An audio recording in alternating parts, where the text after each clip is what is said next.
Welcome to the Craftsman interview. We are recording in a very cool spot today. We're at the Cook Memorial Library Digital Studio. And just a plug for the library, which is a phenomenal place, but few people know about the new digital studio that is here that we're recording from. They've got podcasting, very high-tech microphones. They've got two very large Macintosh computers. They've got a keyboard. They've got a turntable that you can convert albums into MP3s, all kinds of different things here. So you could literally come down here and spend hours. So check it out.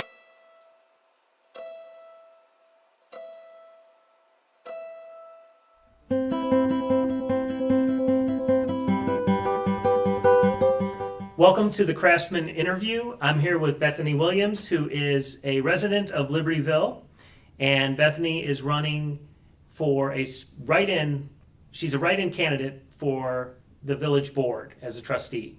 So we're going to ask a few questions, get to know her a little bit, and hopefully help the residents of Libertyville decide who they would like to write in as a candidate. So Bethany, can you describe a little bit about the board, the structure of the board, how many people are on it? We're kind of in a unique spot because we have 4 write-in candidates. So can you give everyone kind of the lowdown on that? Sure. Well, first off, I just wanted to say thanks to you for organizing this and to Craftsman Cafe for having me. You're welcome. The village board in Libertyville consists of 6 village trustees, plus the mayor, who only votes in the case of a tie on an issue among the other 6 board members. And each of those 6 board members is elected for a 4-year term, and those terms are staggered. So normally what would happen this year is 3 village board members would be up for re-election. And usually what happens is they file to run, and they get voted on, and they get re-elected, and that's sort of what normally happens. This year, only 2 of those trustees filed paperwork to run again. So that left the 3rd seat open. And in that instance, what happens is either people can file as write-in candidates, in which case whichever write-in candidate gets the most votes wins. Or if no one had run as a write-in candidate, the mayor would appoint someone to fill that vacancy and fill that term. Got it. So in this case, 2 of the incumbents chose to file to run again, and then there were 4 write-in candidates that filed in addition. So being a write-in candidate, you have to campaign a little bit to get some name recognition so people remember to write you in if they want to. That's right. Vote for you. Okay. It's Bethany Williams, Bethany. All right, got it. We'll put your name up on the video as well. Great. So tell me a little bit about your background, both personally to the extent you can and want to, and obviously professionally. Perfect. Well, I'm a native Midwesterner, but I did head west to California for college, and I worked in California for several years before relocating back to the Midwest and moving to Libertyville with my husband. I'm a public policy professional. I've worked in and around sort of at the intersection of the public and private sector for my entire career. Wow. I did my undergraduate degree in political science and economics. I did a graduate fellowship in public policy in the governor's office in California. And then I did my master's degree in business administration at UC Berkeley and Columbia University in New York. So those are sort of my educational credentials that I think make me a good fit. But professionally, I've worked, right now I work for the Lake County Workforce Investment Board, which is a private sector-led board that does policy and oversight for all the employment and training programs in Lake County. So I work with employers every day talking about what their needs are in order to grow and be successful, specifically to do with talent and training. But that's really sort of at the intersection of talent and economic development. Prior to that, I worked as a public manager for the California High-Speed Train Project in California, in the San Francisco Bay Area.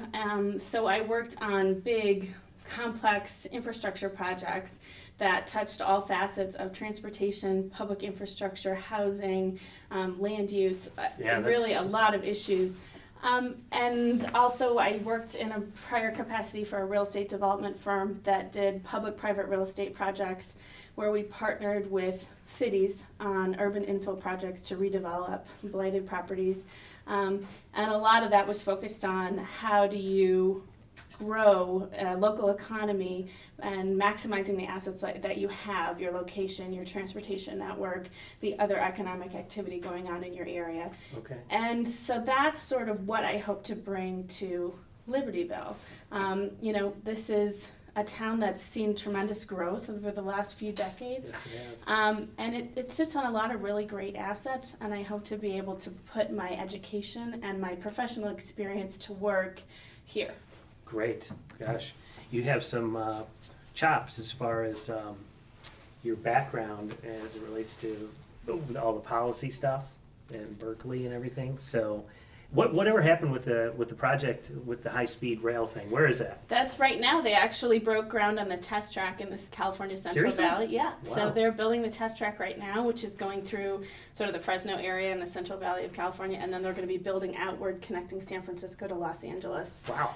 And further south down to Anaheim and San Diego. So it's a long-term project, but it has the potential to really change the landscape. They've got different constraints. You literally can't build any more runways in San Francisco or Los Angeles. You are land constrained in the worst ways. So they can't add on to their air infrastructure. The roadways are tapped out. They have to find another mechanism, and so they're turning to rail. Okay. Gosh, that's cool. Why are you interested in this position as far as a trustee is concerned? What drove you to write yourself in and do the paperwork and campaign for this? Well, I read the article, like a lot of folks did, that said that only 2 people were running for 3 seats. And there were sort of a combination of factors going on all at the same time. In my personal life, my husband and I had just, over the last year, gone through a project on our house that required some interaction with the building department that led me to think that we might have some opportunities to maybe increase the efficiency of some local processes. Okay. I'd seen the debate going on around video gaming and felt like that was an issue that, although, it's sort of been put to bed right now, I, wanted to weigh in on that. And I also saw this past year, I drive every day past the Brainerd building, or the former Brainerd building now. Right. The rubble. Yeah, and it's, I think it's just a struggle to watch an asset like that get lost.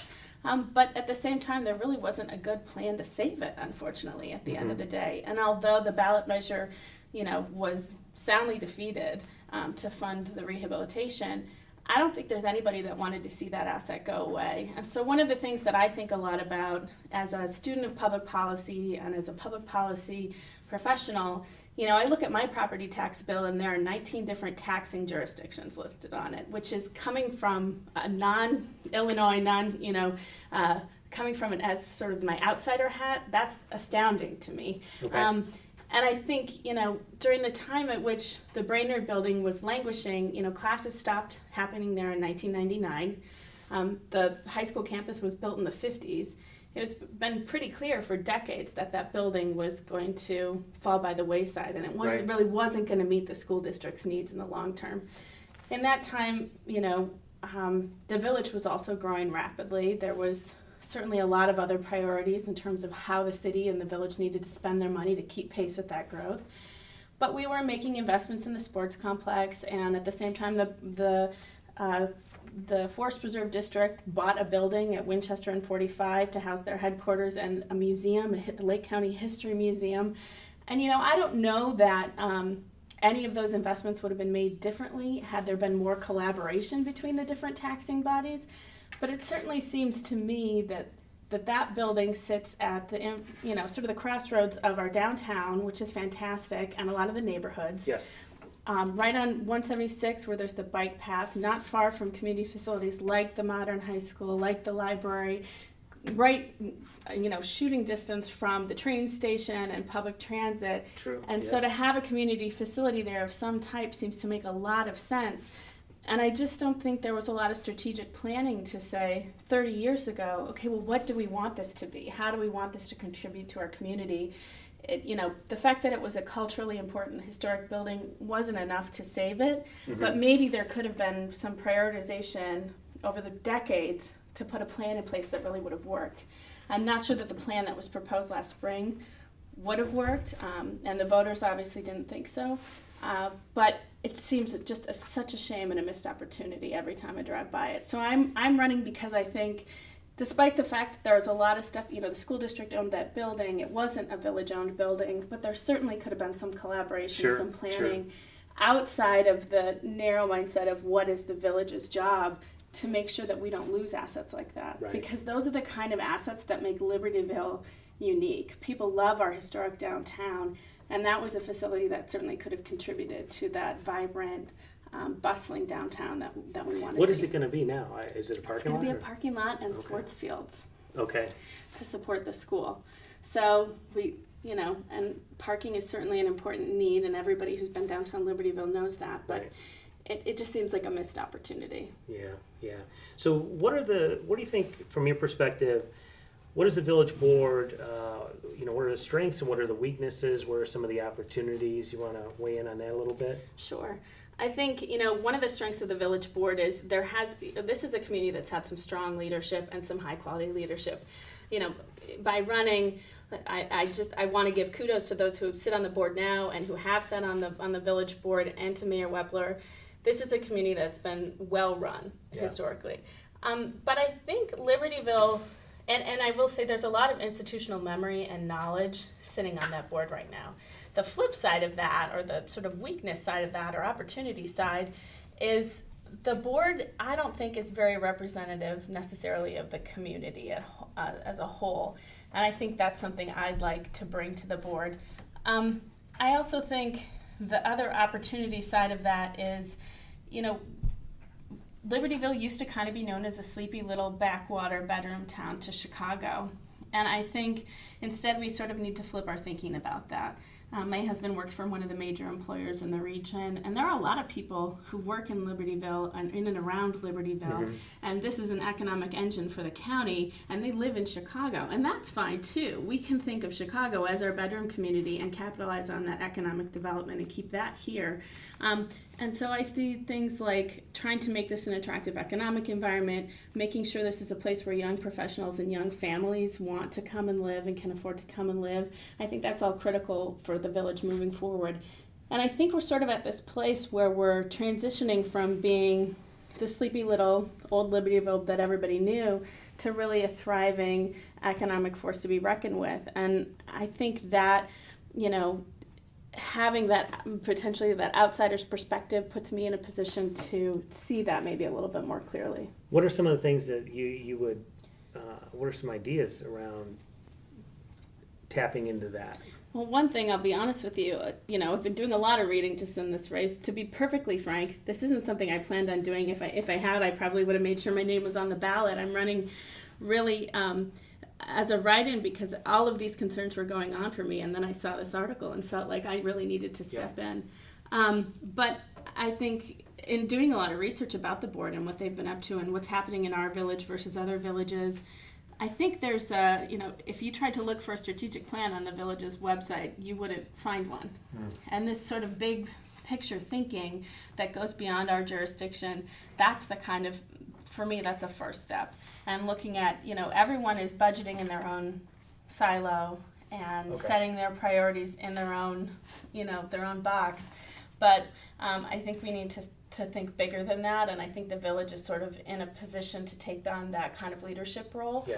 So that's something I'd like the village to do, and that's something I'd like to work on as a board member, is really starting to collaborate more with the other jurisdictions around us and the other overlaying layers of government, because there are a lot. We're in Illinois.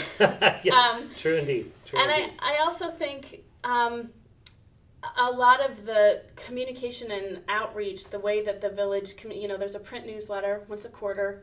The police department, I think, does utilize some social media, but I think there's not a lot of communication between the village residents, unless you're willing to go to a board meeting, on a Tuesday night at 8 o'clock. There's not a lot of opportunities for public feedback into what's going on. I know there are special, town halls when there are big contentious issues, but on a more regular basis, I think we need to be doing a better job of communicating with up the community. Communications. I would, just as a resident, I would agree with that.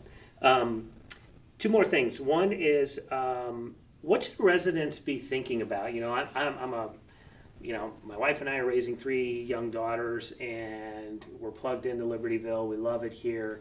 But as a resident, I'm not terribly plugged into the political scene here. Things are going well. There's nothing crazy that's happening that would, really get the whole community's attention. At this point, what should I be thinking about as a resident, looking 5-10 years out? Could you give me any insight Sure. into?